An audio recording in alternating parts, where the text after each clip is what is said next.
Hey everyone, and welcome to the very first episode of Raven Talks Wellness. I'm Megan Brown, your counselor here at Coffeyville Community College. This podcast is all about wellness, self-care, and making the most of your college experience.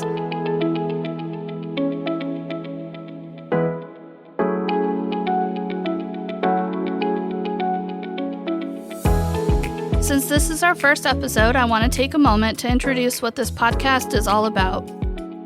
Raven Talks Wellness is a space dedicated to talking about health, self-care, and personal growth. College life can be stressful, and we all need support sometimes. Think of this podcast as a conversation about ways to take care of yourself, manage stress, and build resilience. The goal is to give you practical strategies and encouragement to help you thrive both academically and personally. Today we're talking about something that affects more people than you might think: trauma. What it is, how it shows up, and most importantly, how we can start to heal. When people hear the word trauma, they often think of major life events like accidents, abuse, or war. And yes, those are absolutely traumatic. But trauma can also come from things that are less obvious, like growing up in a household where you didn't feel safe, living with chronic stress, or experiencing something that shook your sense of self or the world. Trauma isn't about what happened, it's about how your nervous system responded. If something overwhelmed your ability to cope and made you feel powerless or unsafe, it may have been traumatic for you, even if others didn't see it that way.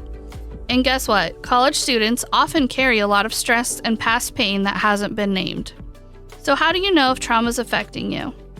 Some common signs or symptoms: trouble sleeping or frequent nightmares, feeling numb or disconnected from others, flashbacks or intense emotional reactions, anxiety, panic attacks, or always being on edge, avoiding reminders of a certain person, place, or event, difficulty trusting people or feeling safe. But trauma doesn't always scream, sometimes it whispers. Struggling to concentrate, being overly self-critical, feeling like you're always too much or not enough, feeling stuck, frozen, or emotionally flat. If you've experienced any of these, you're not broken, you're human. These are normal responses to abnormal stress. The good news: healing is possible. Here are a few places to start. Grounding techniques. When you feel overwhelmed, try using your senses. Notice 5 things you can see, 4 you can touch, 3 you can hear. This helps bring your nervous system back to the present moment. Journaling or creative expression. Writing, drawing, or making music can help you process feelings that are hard to say out loud. Connection. Trauma can make us feel alone, but healing often happens in safe relationships. Whether it's a friend, a support group, or a counselor, connection matters. Therapy. There's no shame in asking for help. If you want to talk with someone who understands trauma, you can reach out to me right here on campus. Basic self-care. Sleep, movement, and good nutrition aren't extra. They're essential to helping your body and brain feel safe again. And above all, be patient with yourself. Healing isn't linear. You might feel okay one day and not the next. That's normal. The goal isn't perfection, it's progress. If anything in today's episode resonated with you, I encourage you to take one small step toward care. Whether that's talking to someone, journaling, or even just pausing for a deep breath.